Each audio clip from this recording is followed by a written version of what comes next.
Hello, hello, hello, and wherever you are and whenever you are, happy Sunday, everyone. Happy Sunday. Happy Sunday.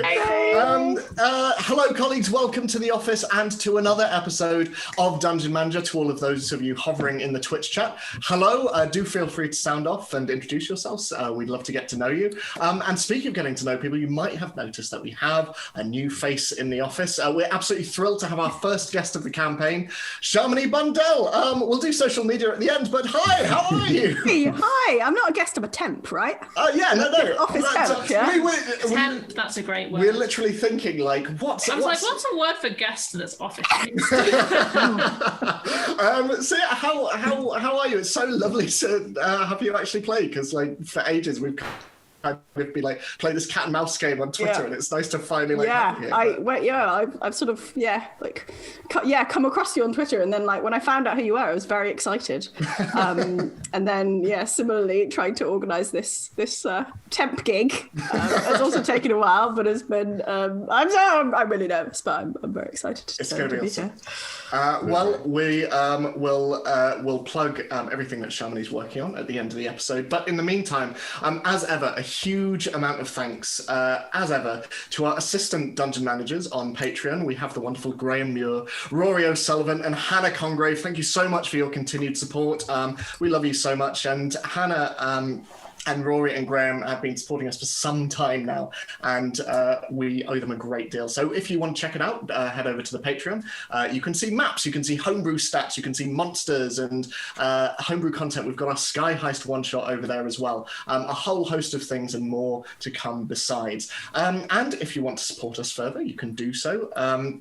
We are currently affiliated with Zavvi. Zavvi have an incredible line of D&D clothing and merchandise, and if you check out the link in the chat or in the description below, if you're watching on YouTube, you can see their entire range, and if you use the codes Dungeon10, you get 10% off site-wide, and if you use the code Dungeon20, you get 20% off all D&D clothing. It's great. I've said it before, my Beholder t-shirt is the only shirt I have that like folds properly, all the seams and everything. It's great.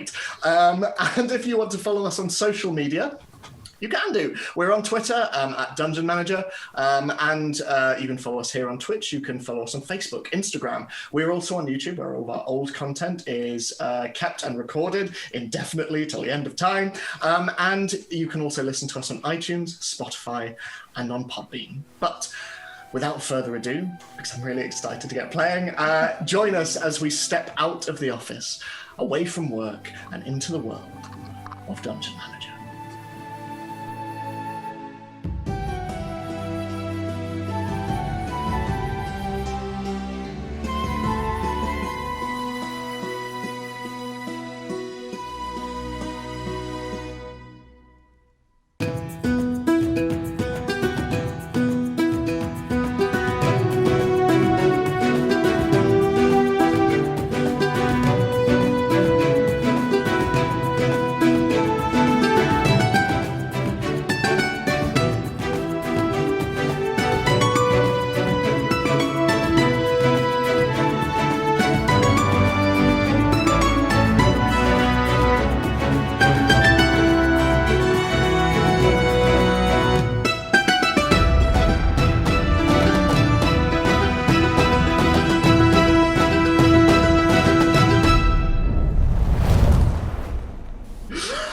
Previously on Dungeon Manager, delving into the chasm, dominating the centre of the Winter's Fall district of Neverwinter, in search of both Phileas Fleckelmeister's warforged apprentice gear, as well as strange minerals left over from the spell plague, you were set upon by strange constructs, seemingly born out of the stone around you, as well as the very spells you had been casting. And as they very quickly turned hostile, you dragged gear to safety and fought for your lives. And after a colourful and very difficult battle, in which Scarlet especially you were put on the back foot, the living spells abated, and you climbed once more to the top of the chasm, though not before piling broken off pieces of magical stone into your bag of holding. And with gear on your back, you made your way back through the district, reminded at every turn that there were unseen eyes everywhere, most of them belonging to the criminal organisation the briars. Eventually returning to the familiar surroundings of the river district, he brought your findings to Phileas's workshop. And overjoyed at the return of his apprentice, not to mention the vast quantities of rock that you brought with you, he revealed what he required the mineral for.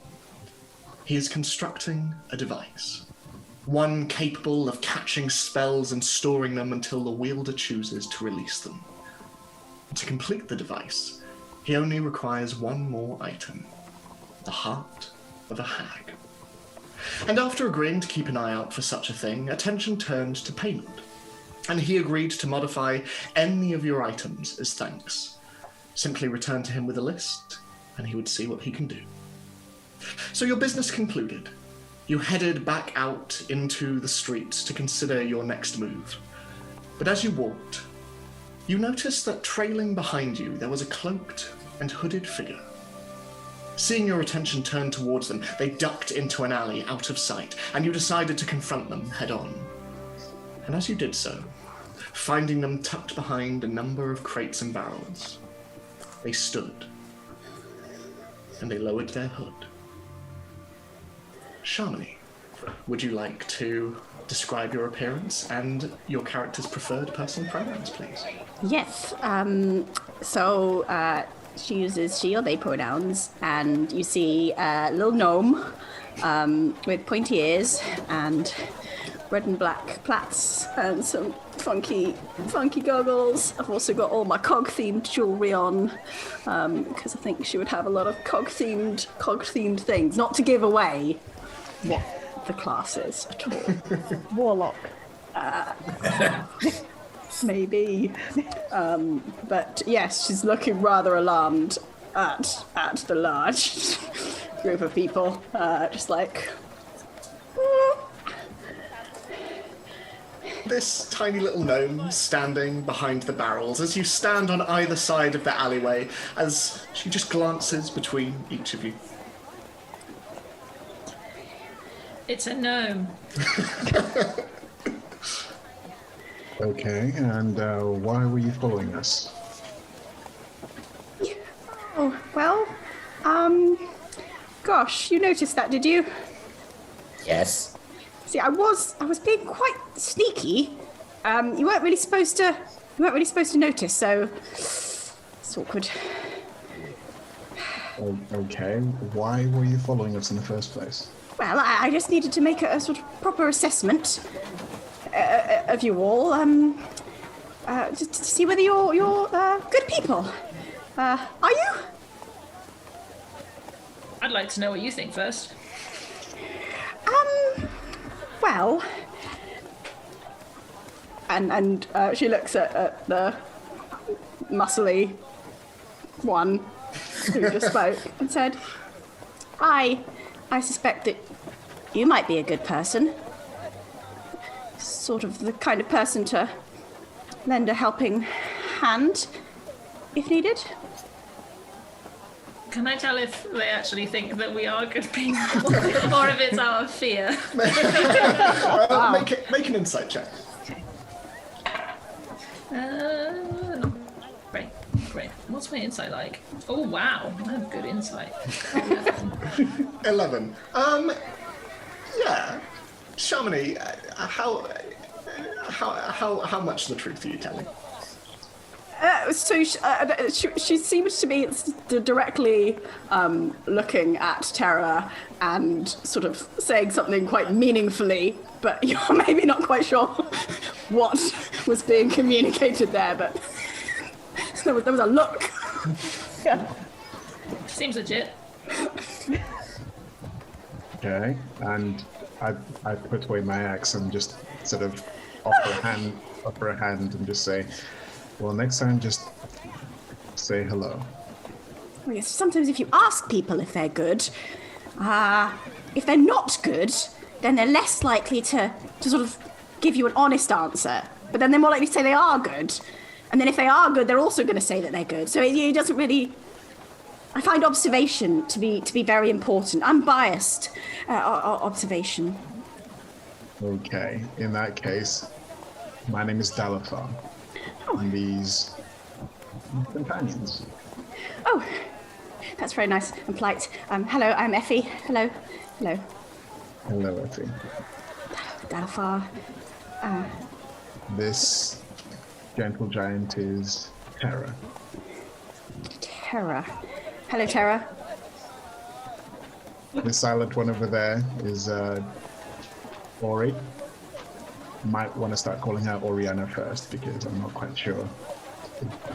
She's amenable. Okay. Thank you. Thanks for the tip. Hi, I'm Zini. Oh, hello, Zini. Nice to meet you. Nice to meet you too.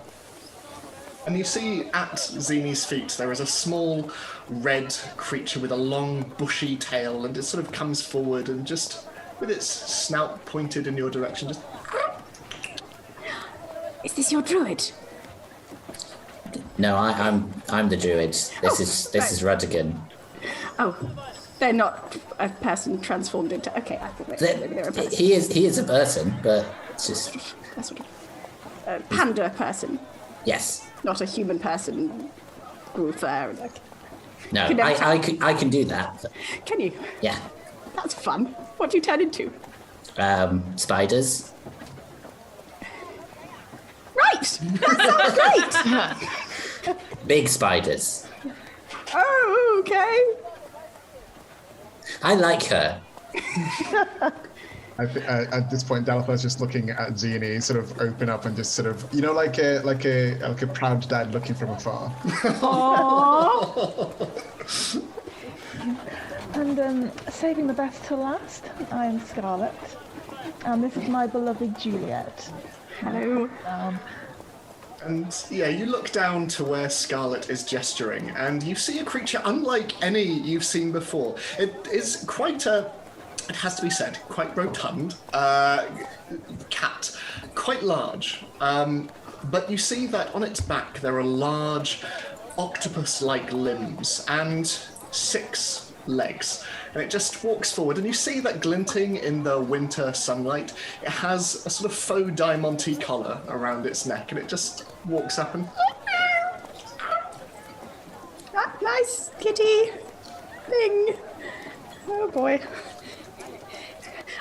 People with pets, they say people with pets are good people because they say that animals know. Some people say that. I have not done a scientific study on that. I'm not sure really how you would prove that, because I think animals might just know if you're nice to them, not if you're nice to other people. Anyway, the point being, I need help, and I was wondering if and she just sort of looks to Tara again, if you might be able to help, because, you're nice and things. I look around at everyone and go, we are nice and things. Speak for yourself. Right, yeah. We're mostly nice and things. Well, you would be the and things, Ori. I think Tara is secretly really pleased that she was identified as the scary one and not Oriana for once. That might be changing. I can pay you. I just you're not from Neverwinter, are you? What gave us away? You're very odd looking and go around being strange, mostly. Dalafar just looks at Zini. Why? We'll talk about that later. What do you need help with?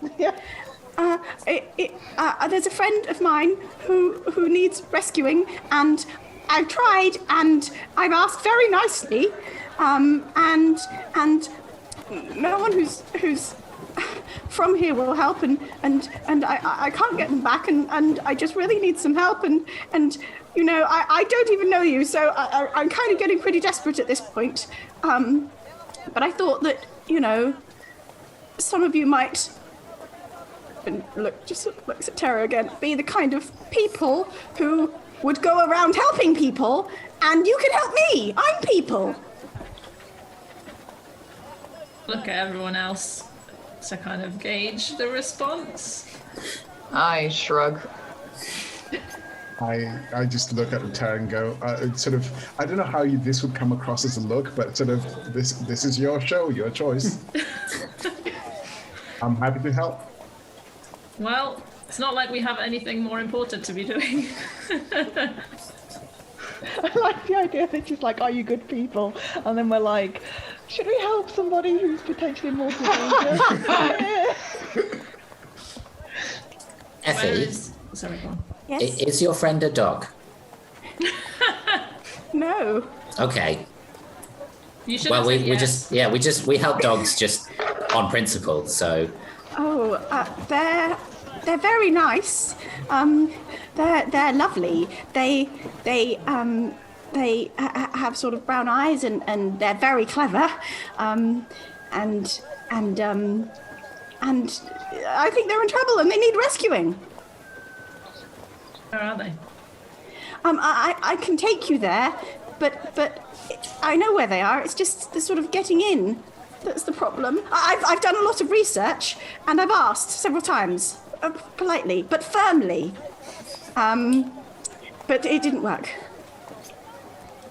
So, hang on, let's go back. What happened to your friend? How do you know that they are in trouble? Well, because they're very kidnapped in this big warehouse, and there's guards everywhere.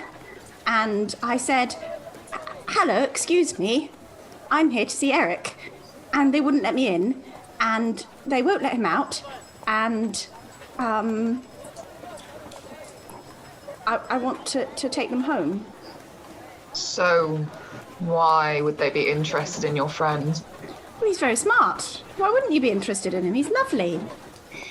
Well, there's a lot of smart people. You're smart, apparently. Why didn't they take you? I am quite smart. Thank you for noticing. He is extremely smart. He's basically a genius, I would say, objectively, from my observations. Do you know anything about the people who've taken him? Well, I know who runs the warehouse, who's sort of in charge, but I don't think she'll be there. I hope she's not there. She's very rich and important, and all the Neverwinter guards are guarding it, and I think she's just very important. And I just thought we could sneak in or ask nicely if that works. It didn't work before, but you never know, and say yoink and then run away. That was the plan. I have some other observations about the security measures, if that would help. is yoink a magic word? Is that? It could be. I don't know if I have a spell for yoinking people, but I could work on developing one, or possibly some sort of a device, a yoinker. Okay. So Eric has been kidnapped, but why would the city guard kidnap anyone? Is it because on the behest? Well, I don't think they are kidnapping him. They're just not letting him go, which is similar. But they're not the ones who took him in the first place.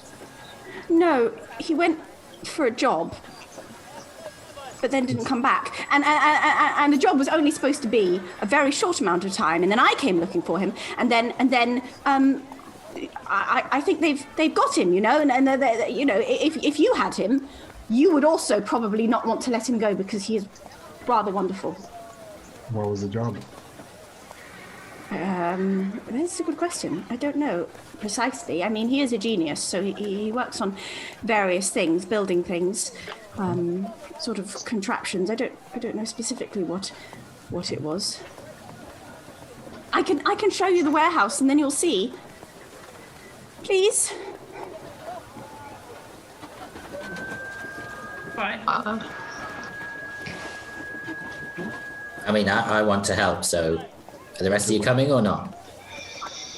I'd see. Sorry, John. I said, how many times did you try asking politely? I would say 4 times politely, and then a further 2 times sort of verging on perhaps a level of firmness which might not be considered entirely polite, but was still civil, and that's very important. And then a further 2 times in which I may have occasionally gotten a little. Well, I tried to just sort of go in anyway, which could be considered rude. But it was also very rude of me, rude of them, to throw me down the steps. So I think they were ruder.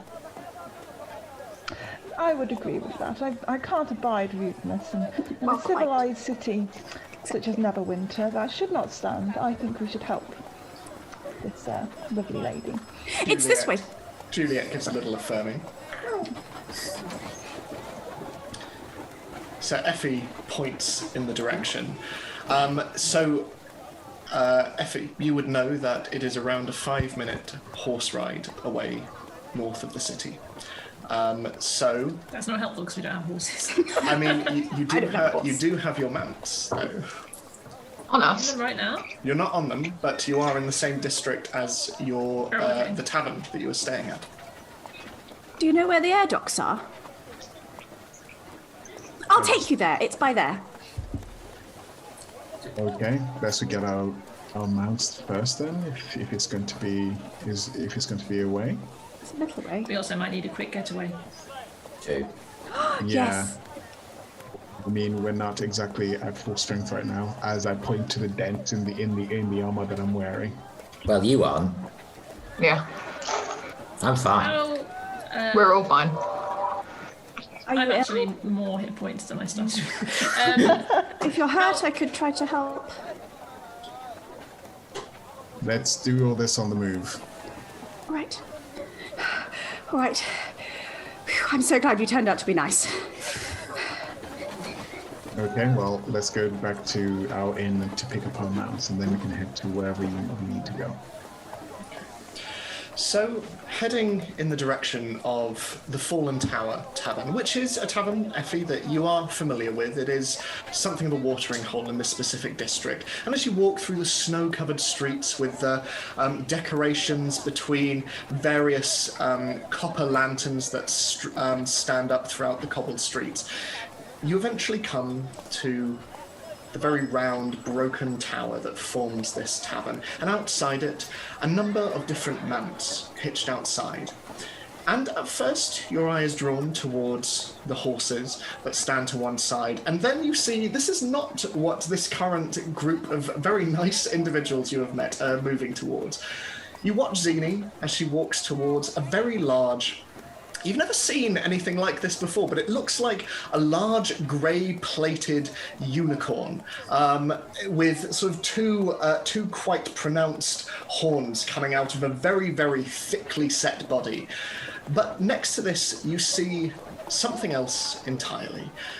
3 creatures, very, very large, with clawed feet, looking almost like Komodo dragons, and they have large draconic-like features. There are 2 blue ones and 1 green, and as the party approach, and these creatures turn and see you, this very diminutive figure, you see as these large tongues just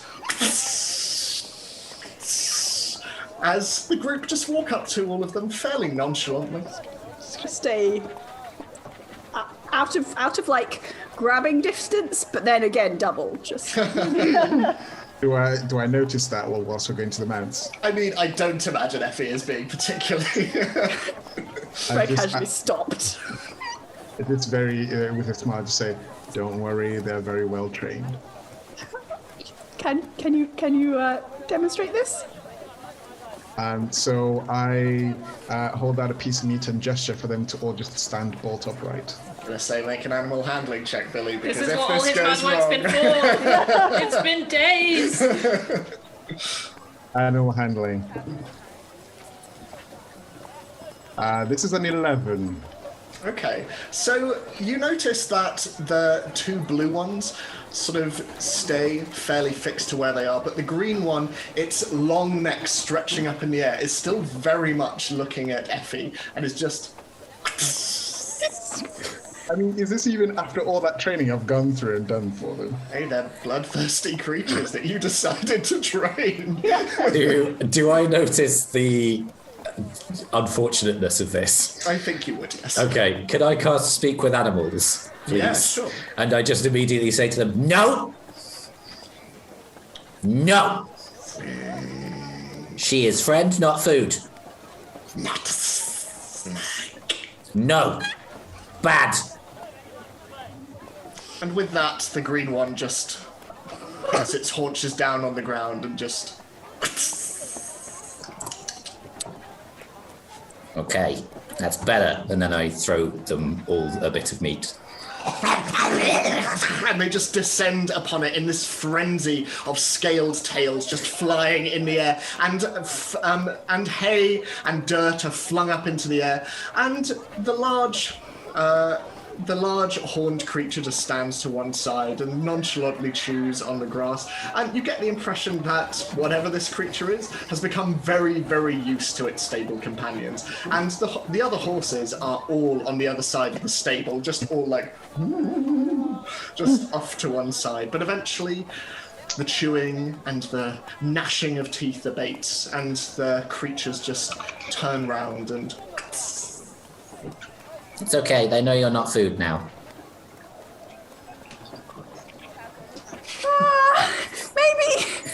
Maybe I could hang out with the one with the less sharp teeth. Rudigan.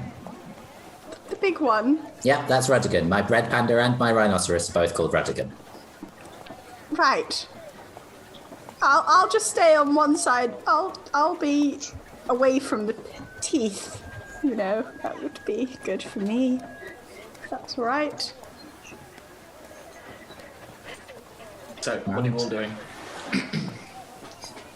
Mount our steeds and various riding companions. Mm-hmm. Okay. And Effie, you are mounting Rudigan the rhino, yes? I mean, if someone gives me a leg up, I am. I'll climb up first and then give a hand out. Because I imagine that would just be full on like... Fortunately, Zini is 6'2", so I imagine she can reach down and reach you. Yeah, a very large scaled hand just reaches down. Delicate and stately, I think you'll find. Large comparatively, and brings Effie up onto the back of this rhino, and you're all mounted except for you, Oriana. Would you like to summon your seed as well? Oh man, it's going to use up a spell slot, innit? That's the question. Or you can join someone else on one of those. Actually, do you know what? It's only companionship. it's only a level 2 spell, isn't it? And I've got quite a lot of slots, so yeah, screw it, go for it. Yeah, I'll summon her. Okay, so sort of now somewhat accustomed to the mounts around you, Effie, and looking at your new companions sat astride these large draconic creatures, and you on this rhino, suddenly from out of the hay, there is and you see grey and green mist just come out of the ground and slowly form the shape of a horse. But inside the mist, as it moves, you see the skeleton of a horse inside, and every time it moves, there is a slight delay as the mist catches up with it, and it just turns around.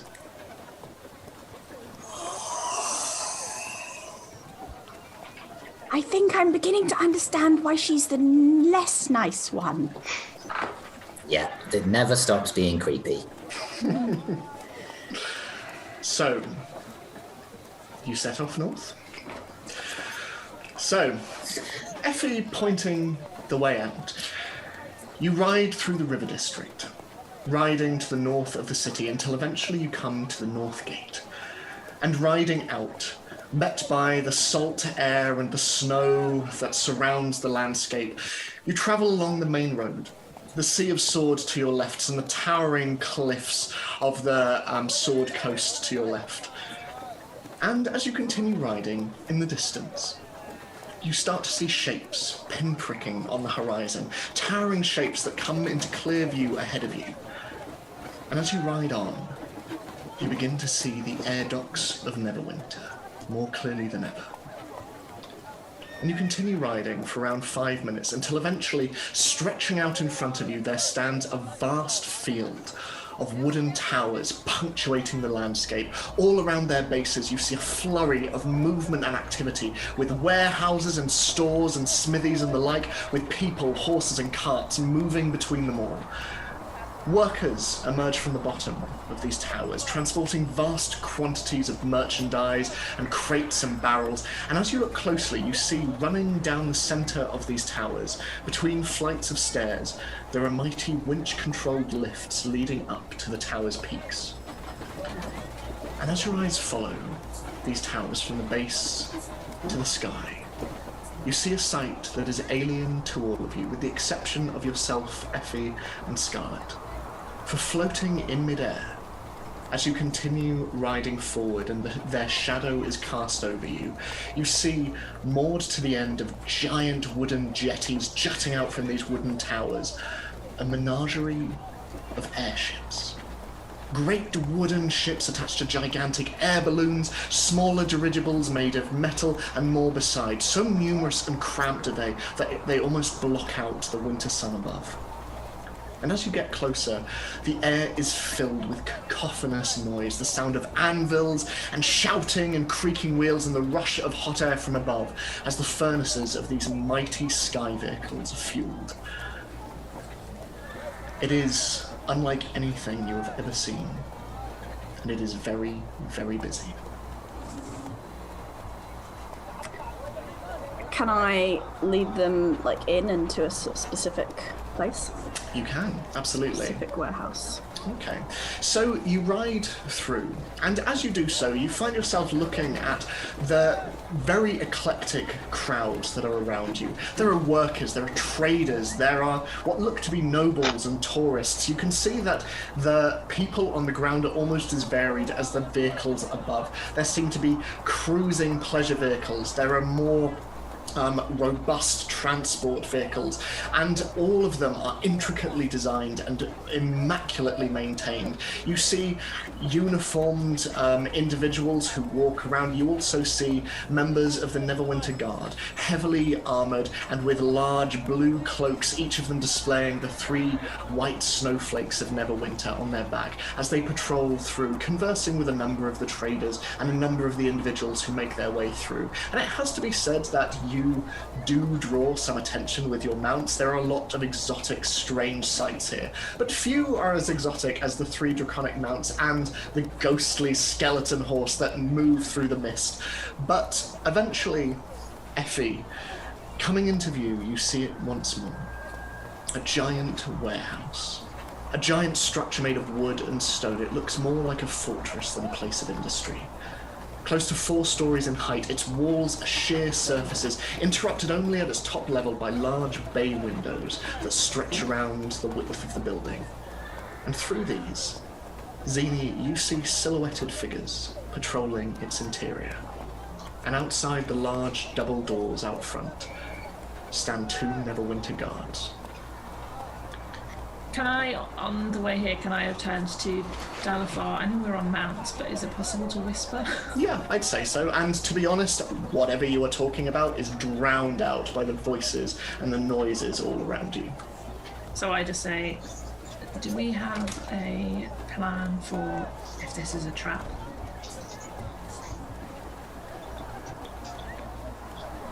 Not yet. I don't know where we're going first of all, but if all else fails, we could always do best and fight our way out.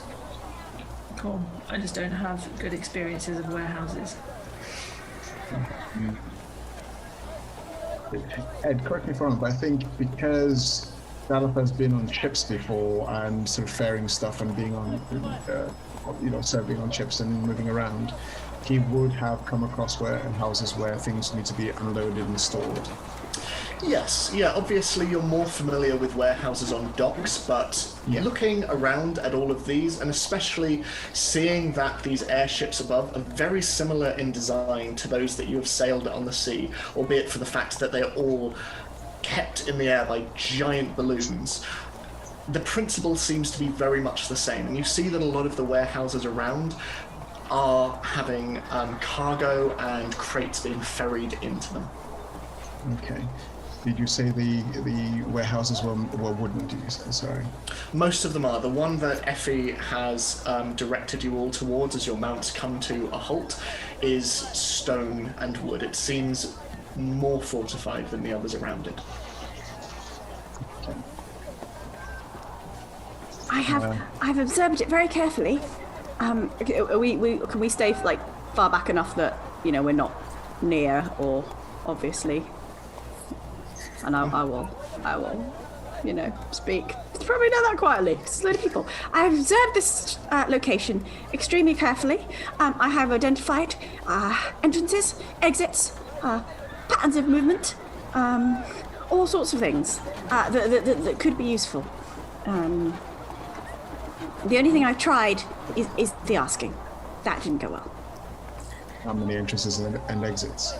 Well, there's the big one at the front, and they bring quite a lot of things in and out, sort of supplies and things, every few days, and also sometimes steam tanks just that need to go somewhere. And then there's another one around the back, and that's more where the guards would come in and out, and they swap over their guarding shifts at 8 in the morning and then again at 8 in the evening, which is quite a long day.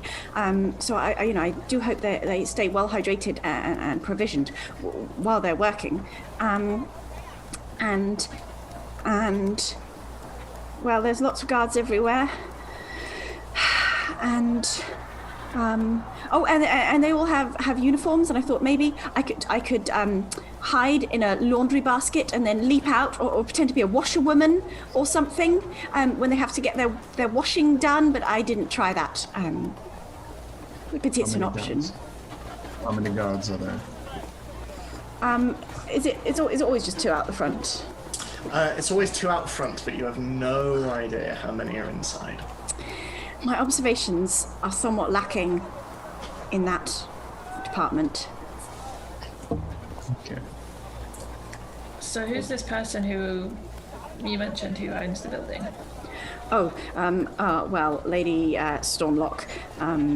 She's building the tanks to send them somewhere. I don't know. I don't think Neverwinter needs a bunch of steam tanks, but they're very exciting, though. The construction of them, it's some very exciting and advanced things. You can hear the sound they make. I don't know. You might have even heard it. It sounds like an explosion, but it's very well contained. And yes, Lady Stormlock. Who we know of, I believe. You have heard the name before, yes. Okay. We heard it when we were solving the murder, if I'm not mistaken. So you know that this. Oh, here we go. Yeah. Sorry. Well, it's probably better if you. No. You go because. Yeah. So she's the second to Lord Neverember. Yes. She was at the meeting. So when you first discovered the existence of the first church, she was amongst one of the lords and nobles present. She the one what is meeting with what's his name? Ostafar Gate. Yeah. Yes. Oh, how convenient. Okay. Okay. Have you looked from above and what the roof access is like? Oh. Okay. Are there any windows? So there are around the top level of the warehouse. It's basically almost 1 story's worth of windows just around the top level. We do like a window. What time is it now? So around this time, I would say it's probably around 1 o'clock in the afternoon.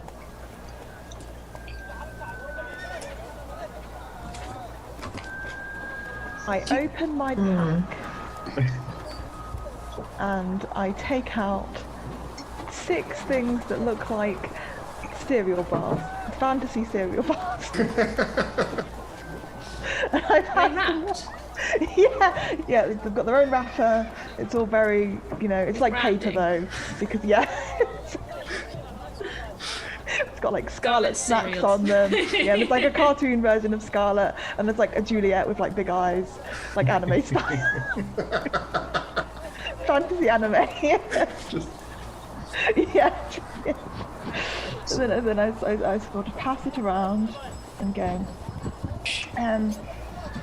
You've all had my special snacks before. I don't believe you had Effie, but if you eat it before you think you might enter a violent situation, you will find you have a little bit more to give as such, which in mechanical terms means you just get 4 temporary hit points because of my chef feat. Yeah.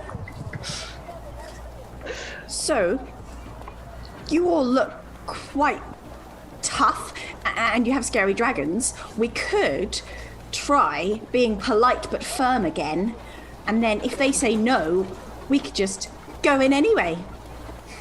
Because I don't think they could throw you all down the steps.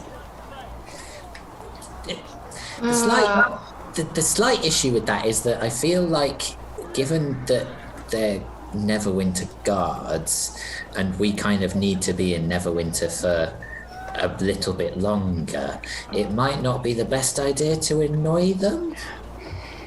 Yes. Yes, and while I might easily be able to fade into the background of a street, I'm afraid my friends and colleagues here may not. Just to remind everyone, I'm wearing a chef's outfit.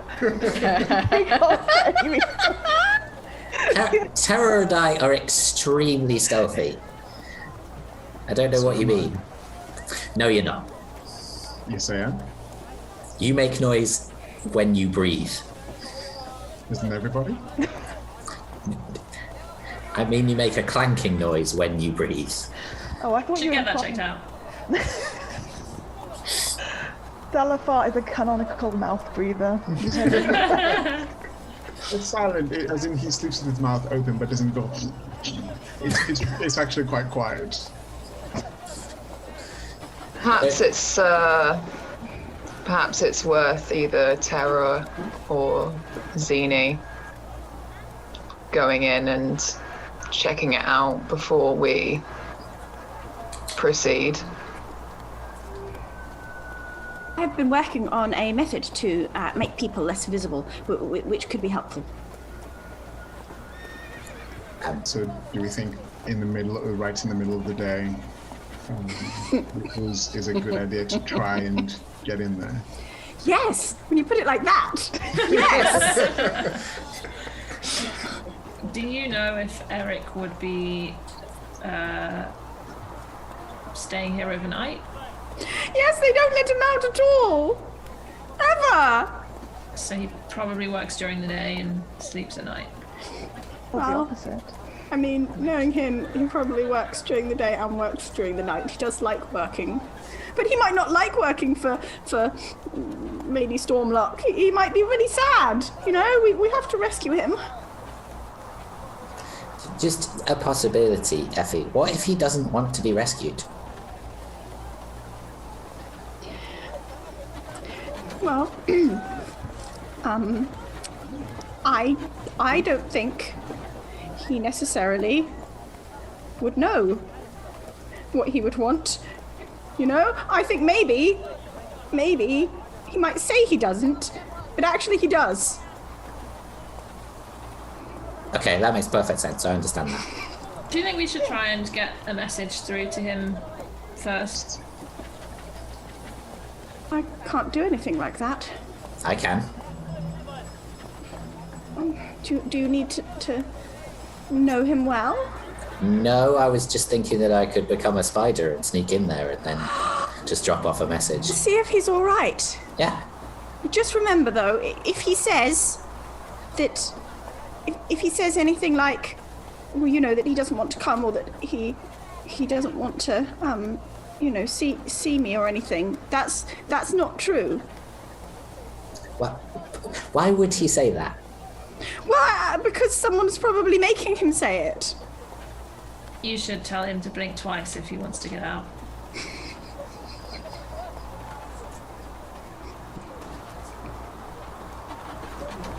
Okay, so are we okay with the spider plan?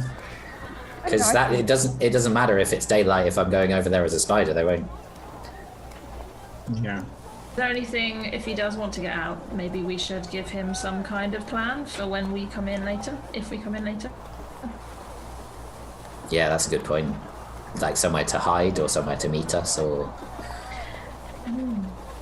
It might depend on what circumstances he's in. I mean, if he's locked in a room, he might be quite limited in what he can do to help our sisters. But if he's got more free reign or any items that could help us. Tell you what, if he seems like he actually wants to leave, you take one of the sending stones with you and give it to him. And then we can use that as a signal later if we need to. That's a good idea. But only if he actually wants to leave, because it's very useful and I don't want to lose him. Yeah, no, we don't. And Effie, maybe we could try the polite way again as a distraction. Oh, all right. How firm would that require? Well, you know, I think Levels of firmness. I think, well, given that you've upped the level of firmness recently, I think maybe, you know, sort of approaching mildly irate. That seems impolite. I'm not sure I can do mildly irate. Okay. What sort of level can you do you think? What's your maximum level? If I get myself quite het up, I could probably be very firm. Oh wow, okay. I think you need to work with being very firm. Okay. Could you ask to see the manager? All right. Is there a manager? It's a warehouse. I assume there's some sort of manager. The warehouse manager. That's an excellent idea. Okay. But yeah, because then that kind of takes some guards out of the equation for a little bit, and they might not realise that something's going on. But you don't need to do it now. Okay. You maybe need to do it if we decide that we're going to go ahead with getting Eric out. Oh, right. Not now. Okay. Right. It'll be quite to advantage as well because they've seen you a few times. Therefore, they'll just sort of assume nothing untoward is happening apart from you're back again. That'll work very well for us. That's amazing. You're also good at plans. Yes, that's the part we're good at. The bit afterwards. Yeah. Dalpa just gently reminds Zini of the time we were stowed away in the boat and we went flawlessly. We were very, very quiet. Yes. Anyway, Would you like to be an invisible spider? I mean, if I could be invisible now and go across the street and transform into a spider afterwards, that would be quite helpful because I don't really want to go across the street and transform into a spider and get stepped on because that could be awkward. When you turn into a spider, well, that's a good point. Does using wild shape break invisibility? Because it's not a spell. No, it doesn't. As long as it doesn't break concentration, so it shouldn't do. That should be yes. All right. But also the concentration isn't yours, it's... No, and it's usually an attack or a spell cast by the person who's invisible that breaks it, I think. So I think we should be safe. Yeah. Yes, you're right. Attacks across as well. Yeah. The internet seems to agree that you can do that. Amazing. And as we all know, the internet is always right. Yes. I love the internet. Yeah. It's really, That's really never great. been wrong. Yeah. I will turn Zini invisible. Excellent. You watch as the strange sort of bark and woody and flowery vegetative armor that surrounds Zini slowly begins to just disappear, and then so too does the black and bronze scales, until eventually, Zini, looking at your hands, you can see nothing but a faint shimmer. The rest of you see nothing. As Effie's casting, there's just like the sound of like turning cogs and sort of clinks and clanks, like mechanical something coming from somewhere. I poked Alafar in the ear. I'll remember that. Dalapar remembers that. Okay, I will try and make my way across the street without bumping into anybody, if I can. Okay, make a stealth check at Oh advantage. no! Dodging carts. Here we go.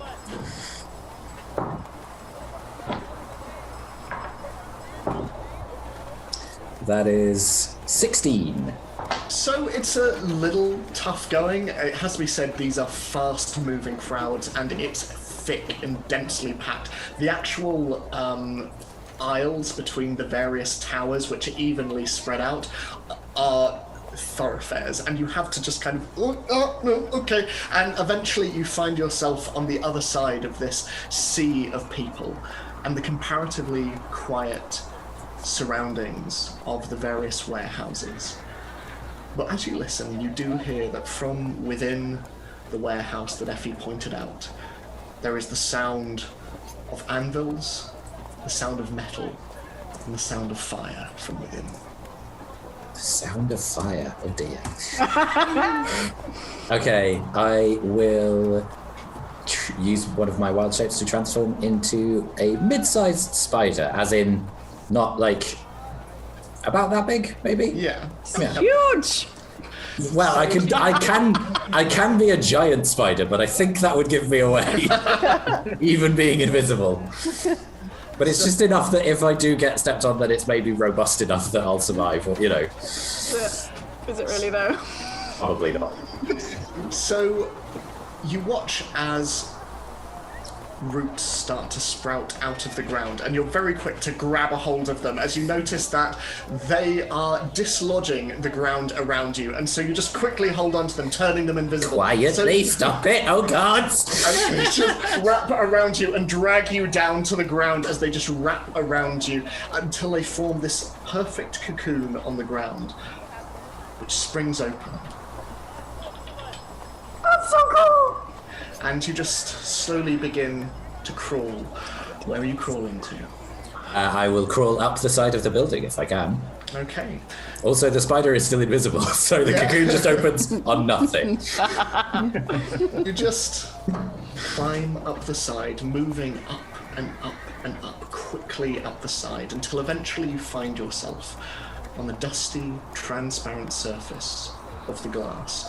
And turning all of your 8 eyes inward, you see a very, very large human head walking past you as you hear the clank of metal feet, armored, walking past you. And you see that there are a handful of guards on this level, maybe 4 or 5. But looking in, you are met with a giant cavernous space. It is a hollow 4-story building that stretches almost as far as you can see, with large stone walls, all of which are marred with soot and ash. Light pours in from the windows above, the beams of which illuminate the dust and smoke floating through the air. And all around you can see stacks of crates and piles of barrels wrapped in rope. And as you look closely, you see that many of these have very distinct brands upon their surface. Ones displaying fire. And clanging and roaring flames echo about the space, and craning your spidery eyes, you see that to one side of the warehouse stand massive furnaces and clanking machinery, powered by giant gears and cogs, and sparks fly from these contraptions, and beyond these, you see metal armored shells, some of which are standing on wooden struts, the others of which are attached to large wheels. And next to this, running down the length of the warehouse in vast rows and parked in wooden bays with aisles between them, you see tanks, steam tanks. The same you saw when you first came to Neverwinter, testing on the fields outside the city. They are giant, made of metal and gilded wood, with tall chimneys sticking out of their surface and grand cannons emerging from their front.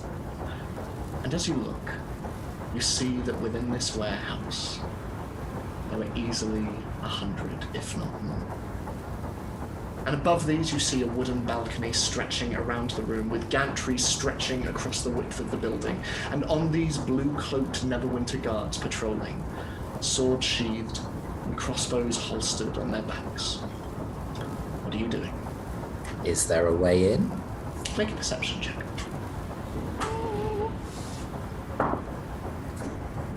Okay. That's not a bad roll to start with. That would be 26. So looking up, you sort of are getting a sense of this strange sort of flipped perspective as you sit vertical on this building.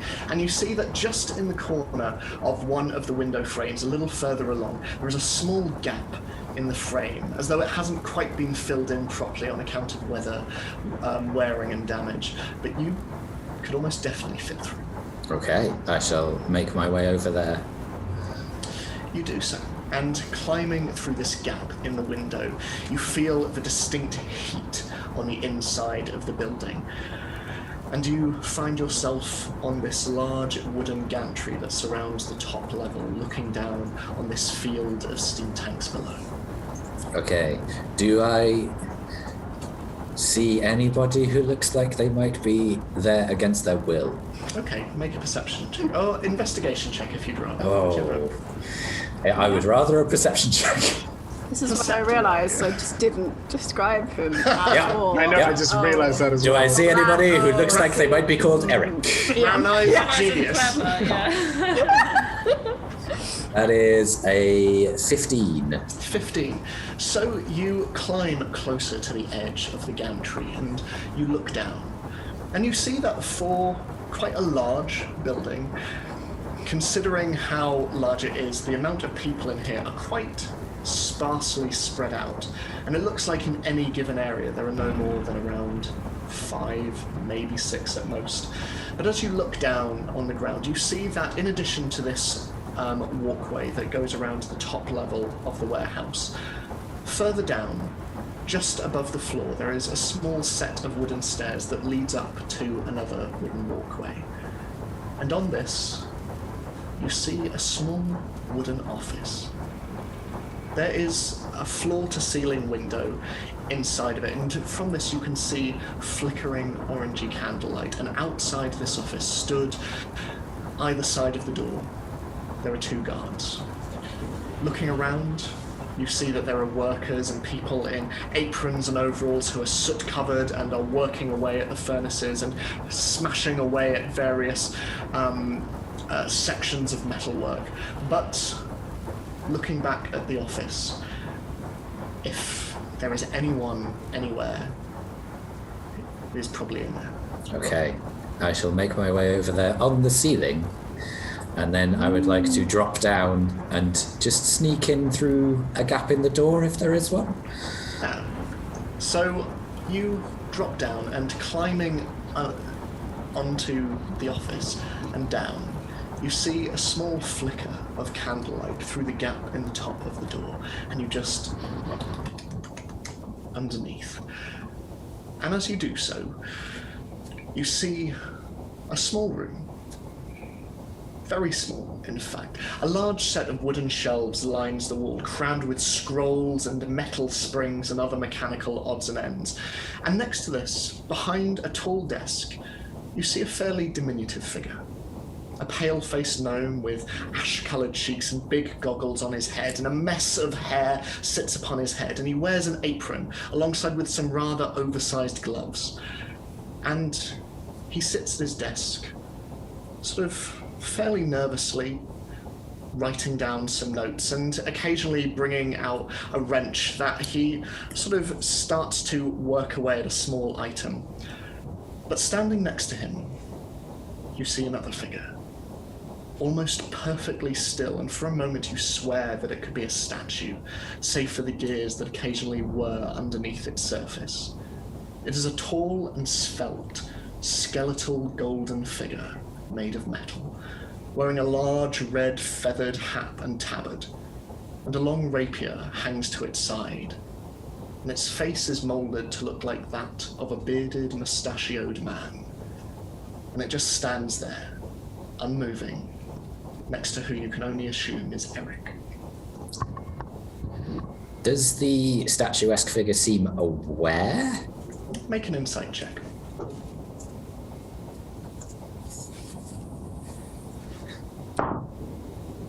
$16. The face is blank. It does not move.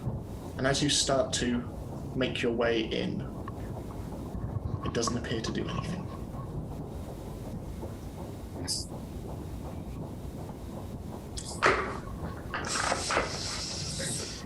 Okay. how does Eric look? I assume it's Eric. He looks fairly nervous, and he's sat on quite a high stool for such a small individual. And you see that every so often he just glances out of the window and then towards the strange contraption next to him before going back to his notes and just writing. And then there is a on the door, and you just hear, "Food for you!" And, "Oh, all right, and he just hops off the stool and moves in the direction of the door and opens it, and there is a very large guard outside with a small wooden bowl. And he just hands it down. "There you go. Let us know when you need to go for a walk, and we'll walk you around the interior." All right, thank you very much. Thank you. And just closes the door and hops back onto his desk and starts to eat this, what looks like leftovers, as he just eats away. Can I drop down onto the desk? Mm-hmm. And is there any ink and paper that's spare? There is. You can see that there are a number of notes on the table, and you can see that there is a quill and ink pot just to one side. Okay. So this is an interesting point of order. If I dip one of my spider legs into the ink, does that count as me holding the ink or no? No, I would say it would be like sort of sitting in mud. Like, Okay. It wouldn't be, yeah. Okay, it's just if I was holding it, it would be invisible, but I suppose, yeah. So I dip my leg into the ink and then write a hello on one of the papers. Okay, make a performance check to see how well you write with spider legs. Performance or dexterity? It's artistic. I'm going to go with performance. Please say the ink is red, because basically what's happening is someone's writing hello, and it makes it look like it's a ghost, but it's a tiny invisible spider. While this is happening outside, is there anything that the rest of you are doing as you wait for Zini to return? Don't think so. King. I assume I gave Zini the standing stone, by the way, because we talked about it. Yeah, we talked about it, didn't we? Actually give it to you, but obviously you'd have to unwild shape in order to give it, but you've got it. So what did you roll? I rolled a 7 because I used the spider's charisma score, and it's a -4. Okay. How would you describe the handwriting? I think you'll find, Shamini, that it's foot writing. It's quite But it is jagged, and it is as if somebody has written it with a fingernail in the floor. It's like a hello from a horror film. Yeah, exactly. That's what I'm thinking. So you A little bit start spidery, maybe. you start writing it, and you suddenly realize, like, this is quite a hard going, and so you start writing the H, which is okay. It's just straight lines, and then you start with the E, and you're like, oh god, it's difficult to, and then you just kind of scribble it out a bit, and then just do an I with a dot. And you notice then, as you look up, that Eric is just staring at the paper. Well, it's going to write hell first. And he just is kind of looking at it, and he turns towards the creature next to him and then back. Hello? Can I write in as few letters as possible and in capitals, "Are you okay?" Again? Are you okay, hon? Yeah. Just UK. Yeah. You up? Smile emoji. As you're writing, and as this message begins to spread across the page, Eric just looks and sort of positions himself in between the paper and the contraption behind him, and just picks up his bowl and just to try and cover the but he just looks down, and still you sense a certain amount of trepidation as he looks, and he just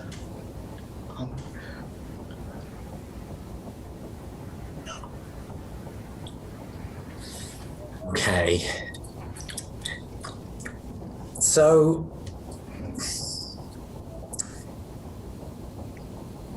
dropping my wild shape would not lose my invisibility, would it? It would not, no. Oh, Okay. Jesus. Oh, God. But I need to drop it to give him the stone. This is the thing.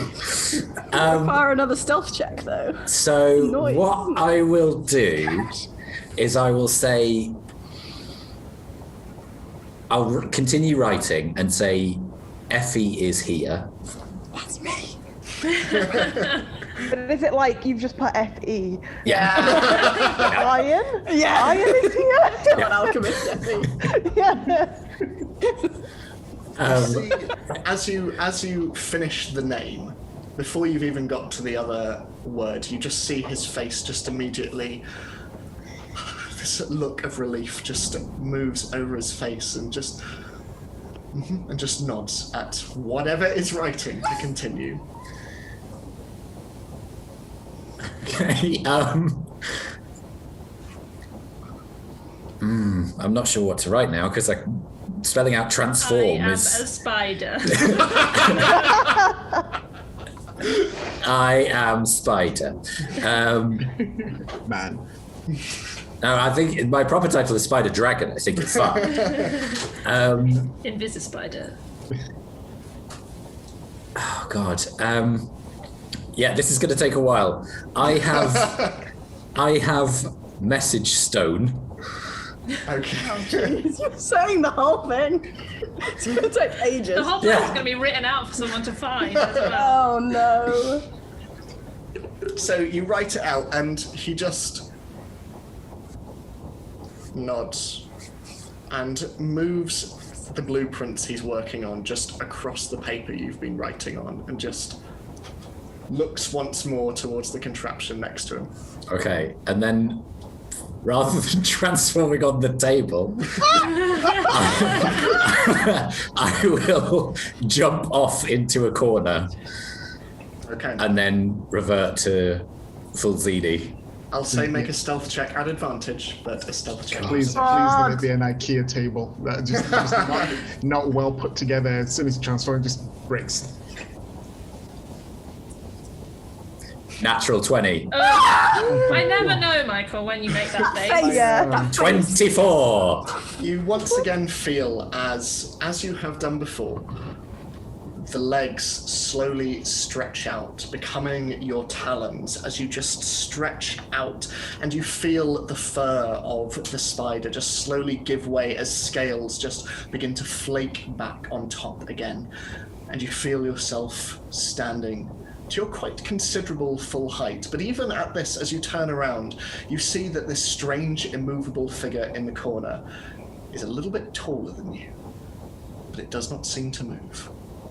Okay, I'll take the sending stone out and then drop it in a secluded place on the table. Okay. So make a sleight of hand check for me, again at advantage.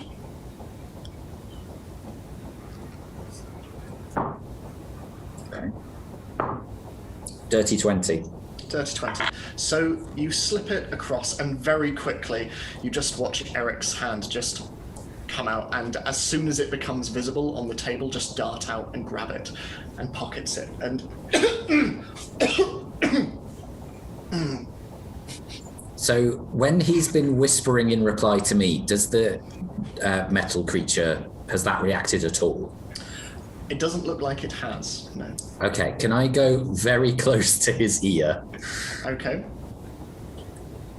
Do you need us to get you out? He just nods. How many guards are there? And he leans down and starts to write a couple of notes on the paper, and most of it is doesn't make a lot of sense to you. And he's just writing, and then you see that he seems to be doing sums, and then he underlines one number, 20.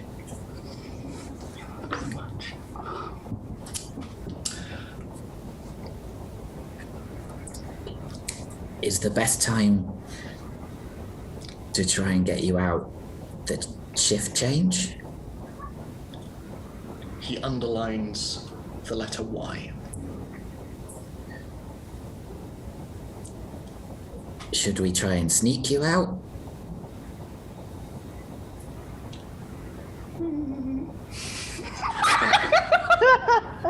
There's a small dance. He's like a bee telling me where nectar is. Are you suggesting we do an all-out assault on city guards?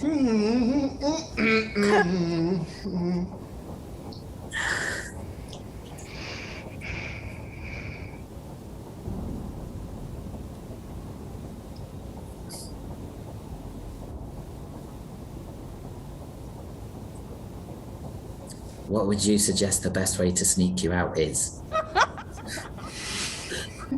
He just sort of pointedly looks in the direction of nothingness, and then he just leans in and writes "out back?" ?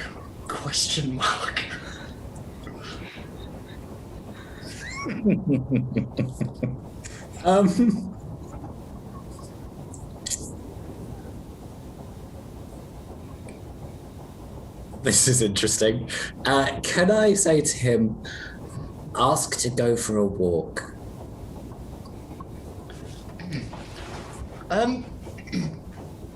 Excuse me. And he leaps off his stool and walks towards the door. And as he does this, Zena, you suddenly hear it next to you as the head of this contraption just looks towards him, again remaining entirely still. I was wondering if I might go for that walk, no? And the door opens, and you see this fairly burly guard with an underbite look through. No, you'll get your allotted break in around an hour. Oh, right, okay, no bother, I'm feeling a little faint in there, and we'll get you some water. And the door closes. And you just hear it as the contraption just goes back to looking forward.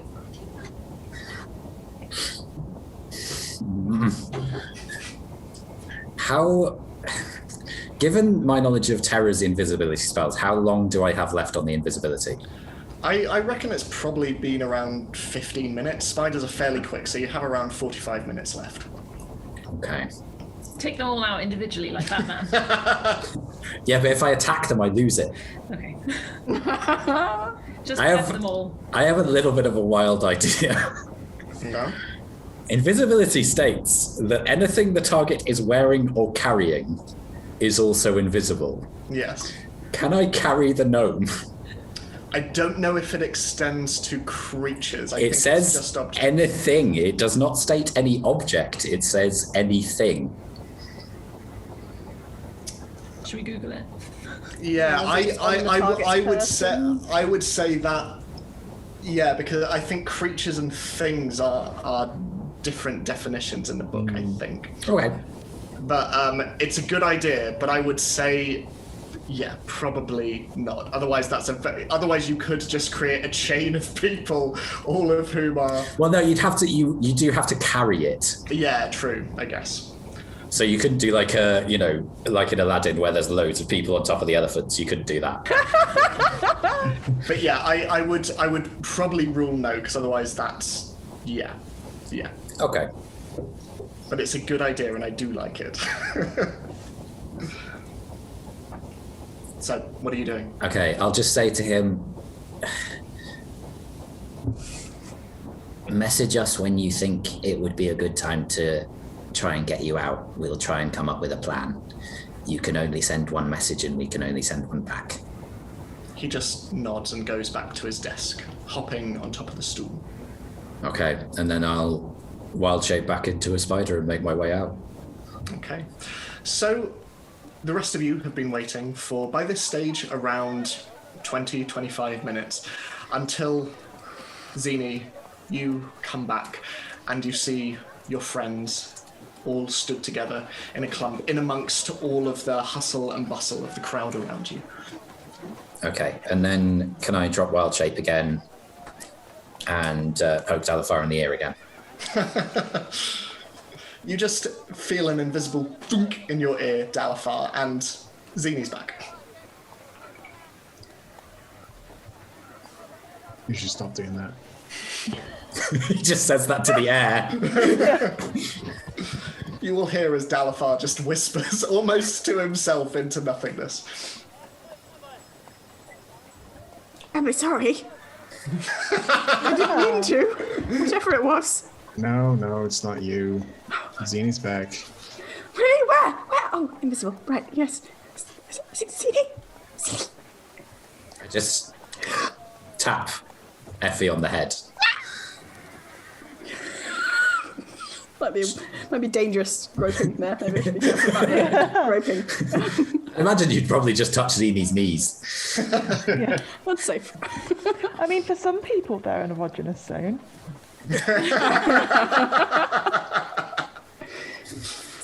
They're not for Zini, Canon. Just, we should go somewhere quieter, out of the way, where people don't see me appear in the middle of the street. Okay, but did you find him? Is there a bed? Yes. Yes. Oh, okay, is he alright? He's okay. He's okay, but he definitely wants out. Oh, really? Is he eating? Is he drinking? Is he sleeping enough? Well, I don't know about sleeping. They gave him some leftovers. They said they'd bring him some water. I was going to try and just break him out straight away, but the guard refused to take him for a walk, so that didn't really work. Right. There's also like another of the metal people in there that seems to be watching him. Maybe we should take this to the inn before we talk anymore, for safer prying ears. And we'll come back, right? We're going to come back for him, right? Yeah. Okay.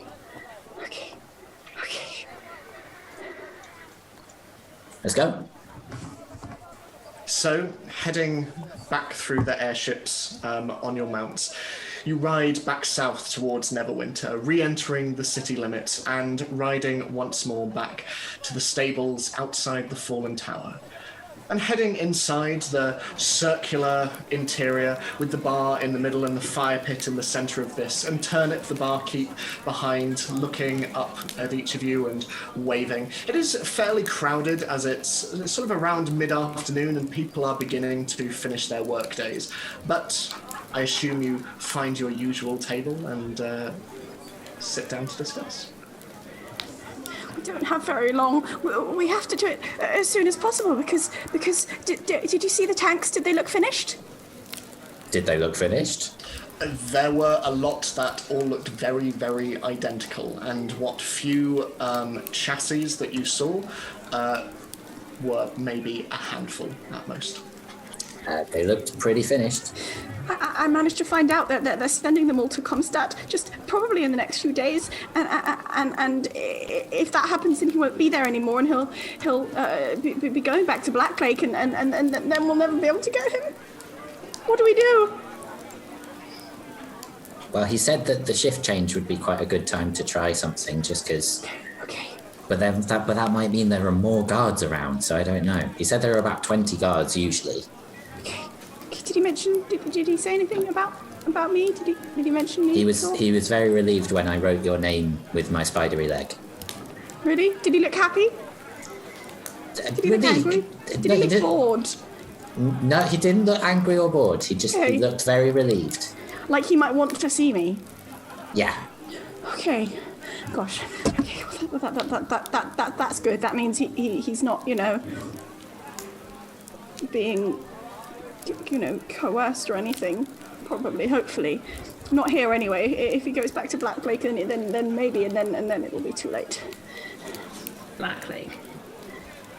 Black Lake district, in the city. Oh, you're new. There's a city there's a district. It's a Black Lake district. It's where Lord Harwood lives. That's where he's going next. But that doesn't matter because we're going to get him out, right? Right? I'm sure our success rate is fairly high, I would say, from past periods. But I'm just curious. I did live in Neverwinter before. a short while ago. I'm just curious, why would he be going to Black Lake in particular?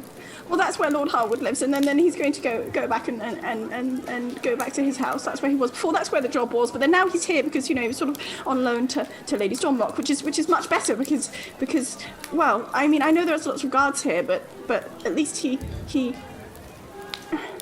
I don't want to. I tried to be very polite to Lord Harwood, and I didn't like it at all, and I don't want to go back there.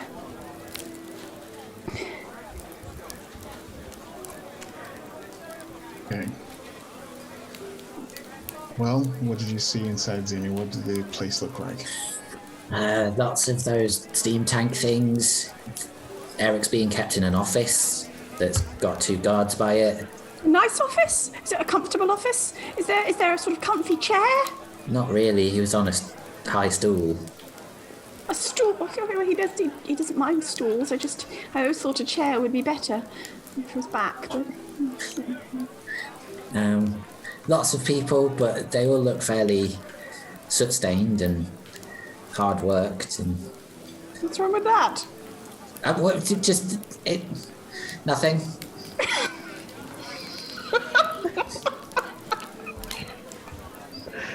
Right. Okay. So, did you tell us how many people or how many guards were inside? 20. I managed to give him the stone and said that he should signal us when he thinks it would be best to move in. He didn't think it was a good idea to just attack everything. And I must say, I probably agree. I agree. It's a terrible idea. Dalafar thinks that, but Billy's going.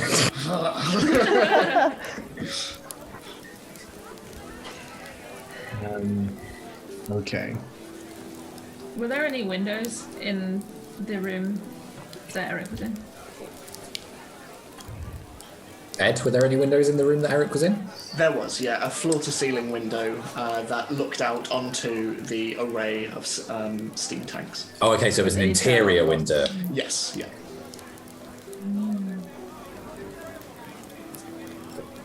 Also, I can't wild shape again today, so I might not be able to, sneak as well as I could before. I feel like if we all go in, it's kind of hard to go in subtly. Yeah. I'll be around the front being polite but firm. I mean, being very firm and not that polite. Tarek, you can cast invisibility on other people, can't you? Yes, I think so. I You think I've done it can. before, haven't I? I'm just thinking. You did it to me. If I couldn't, then I can now. I'm just thinking if we somehow can make Eric invisible, and they find that he's gone, even if he isn't at that moment, they might start searching and scrambling around the actual place. And once they start doing that, we can sneak him out a different way because they won't look in the office again. I could make myself look like one of the guards and just walk straight in, cast invisibility. Although that would drop the mask. Steal their clothes. I don't. Yeah, the washerwoman gambit. Someone else could maybe do that. Ed, all of the guards, were they human or a mix? So there was a mix, predominantly human, but you did see a couple of elves. You saw maybe 1 or 2 dwarves around, but predominantly human. Do we still have that the item that creates smoke, like never-ending smoke? Oh, I have that somewhere. Yeah. My very long. Yes, the ever-smoking bottle. Yeah. And I think if Terra is, if you're going to go in anyway inside the building or to get the most out of it, I think you're going to need as many tools as you can. And seeing as I'm not using it, I think this dagger from Eli we picked up might be of use to you. And I gesture to give Tara the dagger from Eli 5. So, Effie, you watch as Dalafar brings out this very strange-looking dagger. It has a sort of gilded hilt, but the blade itself seems to smoke somewhat as it's passed over. Very similar in nature to Oriana's skeletal steed outside, but it passes hands, and Terra, you accept this blade as you hold it in your hands. I shrug and put it away. Something I could do is, I think I could go in disguised as a guard, cast invisibility on Eric, and then disguise myself again. I don't think disguising myself would stop him from being invisible, because they're not both concentration. So the spell casting is what would break. Oh, okay. But no. I'm just thinking. Fine. You definitely can't keep up your face if you cast a spell. The thing is, it's an item that would be doing the disguise self. I don't know if that makes any difference. I guess it's still just doing a spell, isn't it? Yeah, it still allows you to cast the spell itself. I guess if I did invisibility, as soon as I did disguise self, invisibility would drop, whether it's concentration or not. So I can't do that. But you don't need to be invisible, right? Eric needs to be invisible. Yeah, but I need to get out. Just wander out in a disguised way. Bye! My shift's over. You could act a little, pretend to search for Eric and make your way out. Sorry, I'm still getting caught up on the spell mechanics. So if I had disguise self up, and then I cast invisibility, does it cancel disguise self? Because I know disguise self would cancel invisibility, but does invisibility cancel disguise self? It would, because they're both concentration. They're not. Are they not? Disguise self Disguise self is not concentration. Oh, in which case, yeah, you could cast disguise invisibility- self immediately after. Yeah, That would be fine. invisibility specifies as soon as you cast a spell, it stops. Yeah. But I don't think it's the same. Yeah, so that'd be So fine. that's if- fine. So I'm going to do that. Well, and as well, Catherine, if you kept up disguise self, you casting invisibility wouldn't break disguise self. Yeah. Yeah, that's what I was asking. Yeah, so you can keep it up and you wouldn't need to cast disguise self Yeah. again. Great. So I can So- do that. Visibility is touch, though, so it's not going to be very subtle Yeah. who it was. However, if he's going for his walk when he's a little away from the, well, I don't know if the Horror creature. his guard will come with him. So basically, I need to go in as a guard and get Eric on his own so that I can invisify him. He must need to go to the. There must be a bathroom of some kind for him to go to at some point. What if you're already hiding in a very small bathroom stall, and then you're like, this one, and then he's just like, and then you're both in the bathroom stall. I'm like, fine. As crazy as it sounds, I don't think that's a bad idea. Then you can come out as a guard. He'll be invisible. And Eric's transformed into a guard whilst in the bathroom stall. Yeah, that bit. There's no way. Unless The guards will be right outside. Like, come on. Supervised No, bathroom break. I love it, but I don't think it'll work. What I'm saying is, they see Eric go into the bathroom. Yeah. A guard goes into the bathroom. The guard comes out. No, the and after a while, cubicle. The cubicle is it just a cubicle, or is it like a separate room? That's what we have. In this bathroom that we've entirely fabricated, Zini didn't do any recon on. It's possible that Eric just goes in a chamber pot. All I'm saying is, if there's a secluded room where he is out of eyesight, the plan is possible. What about? Can we just take out this metal person? I feel like that might be loud. We do have a sphere that we can use against a creature once a day. Through darkness. What does the sphere do? Is it It's Which the of all of the sphere. spheres that we have? It's a the one you sphere. cast, didn't you? It's a sphere that restrains a creature of formidable size that can be used once a day. Yes. Oh, it's interlocking iron rings. Yeah, the Yeah. Iron Bands of Belaro. Yes. Does it also stop them from speaking? No. No, but oh no, I won't be there. I'm useless. Never mind. Because I was going to say I could command it to be silent, but I can't because I won't be there. But at the same time, we'll then lose that very useful item. No, you can use it once a day, so you can get it back. We'd have to get it back Off of him. after the fact. Yeah, that's what I'm saying. We can't just. We have to restrain him and carry him out. And then kill it. Yes. Yeah, I'm loath to use the iron bands, but I know. because we might lose them. I Have the standing stone. I have a spell that might be able to hold them for a bit. Like, it just might be able to hold them still, but it really depends on how they might just break out quickly, or it doesn't last terribly long. Maybe we can have that as a backup option. Yeah. Could we use the sending stone to tell Eric to go to the toilet? He's already had some disturbing messages today. I'm sure he would take that in his stride. Scarlet.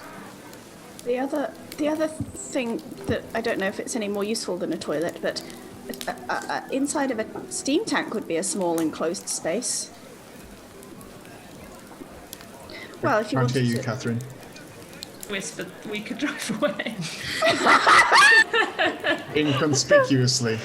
I just really want to exit in a steam tank. I think it's because we've been playing Hitman. And This steam tank is broken. I need to take it for repairs. I love the idea that we're like 5 miles per hour as well. yeah. slowly just... It's essentially the washerwoman protocol, isn't it? Yeah. You know? Yeah. Scarlet, do you still? I mean, as just as an idea, it's dangerous, but do you still have those mushrooms? Do you still have those mushrooms? I do still have some magic mushrooms.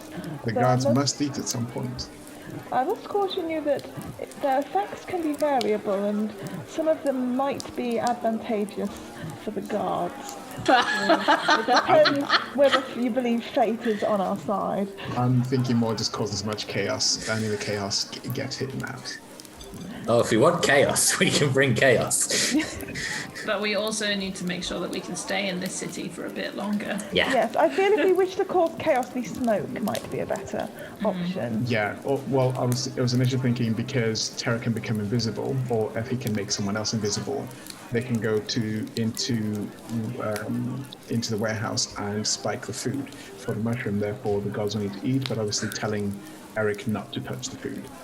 And chaos ensues, and then get him out. Wait. In terms of the I think the bottle is probably better than the food, just in case, because if it makes the guards like super strong or something, then that would be bad. Zini, could you get up to one of the windows and stay outside the window with the bottle, just hold the bottle to the window. So you've held onto it, because the problem with the bottle is once the smoke comes out, you can't find the bottle again. Yeah. So if you could just hold it like... So and angle it in. Do you see what I mean? So I'm essentially fumigating the building. Exactly. Yeah. Well, I could do that. Also, Effie, are you able to make somebody else invisible again today? Yes. Terra, rather than disguising yourself, why don't we just have Effie make you invisible, and then obviously you casting invisibility would make that disappear, but then you could disguise yourself as a guard after the fact once you're already invisible, so the infiltration becomes less of an issue. Yeah. I also have some shoes. Terra, your shoes are... what do your shoes look like? I think they're the most boring shoes you've ever seen. They're lovely, obviously. I was just wondering, and Effie will take some sort of gnome-sized boots out of her bag. If we can adjust these, they might sort of... They're not Ed, they're not one of the magical ones that just fits everything, are they? This is an infused magical item. Yeah. Sorry, what so they're... I've Sorry. infused a magical item with magical powers. Yes. Can they be stretchy as well? Yeah, they can There's be no reason I would have huge boots on me, but... dexterous enough that you could probably fit them to Terra. Yeah, magical armor and things tend to stretch and change, don't they, to the wearer? So that seems reasonable to me. I infused it with stretchiness too. It's canon. Yes. Well, if you wanted to sort of suddenly be 15 feet away, which might help if you're in the middle of things, and it wouldn't be a spell because it wouldn't be you casting it. It's a magic item. Maybe we could put them on Eric. You can only go to 15 feet to a place where you've previously been in that turn, so it only really works for People in who the aren't moment. imprisoned. Yeah. Yes, for like a sudden, like, if you were visible and you suddenly want to be over there so that people don't remember where you were when you were visible, then that might help. Okay. And Terra, in terms of your disguised self, does it just disguise your face or can it disguise your clothes too? And clothes as well. I just really need to be the same sort of size. Then we don't need a guard's uniform at all. No. Yeah, I was thinking I would. Yeah. So if you... Guard's uniform. So if Effie, you cast invisibility on Terra, you just infiltrate in. I'll be as the chaos if we need it option. You find Eric, cast invisibility on him, and then cast disguise self on yourself. And then you just walk out with Eric. Yeah. Okay. This is such a good plan. Should I still be very firm? Yes. Yes. I'll give the smoking bottle to Zini. Cool. I shall write that down. Okay. I'm aware of how much of We'll this rides firm on up me. this plan. But as you sit around the table, discussing the ins and outs and the specifics of the plan for that evening and how you will infiltrate the warehouse, and with any luck, prize Eric from the hands of the Neverwinter Guard. That is where we're going to end this week's episode. We'll be back again next week to see how successful it is. But thank you all so much for tuning in, and thank you so much, Shamini, for joining us. She'll be back again next week. But Shamini, what are you working on? Where can people find you? Oh, well, they should probably follow me. I don't know why I'm still Effie. You can follow me on social media. No, Effie doesn't have social media. Although, so this Effie cosplay that I put together and this character, I basically just sort of stolen from a new sort of little TikTok mini-series that I've been working on. Future Adventures of Effie can be found on TikTok. I'm at SHAMINI.B on TikTok and at S02E22 on Twitter. And I do quite a lot of like different D&D things. We've got a very exciting upcoming D&D project that is a secret, but it's exciting. Especially if you're really geeky and you have to like science as well. So if you follow me on the socials, then you'll find out. Lovely. Well, thank you very much. And everyone go check out Shamini on Twitter and everything because she's amazing. And as ever, you can check us out on Patreon. You can check us out on Twitter, on Facebook, on Instagram. You can check us out on YouTube. And we're also available on all good podcasting networks, specifically iTunes, Spotify, and Podbean. But in the meantime, we will see you again next week. We love you. Stay safe. And we will see you very soon. Bye-bye. Yeah.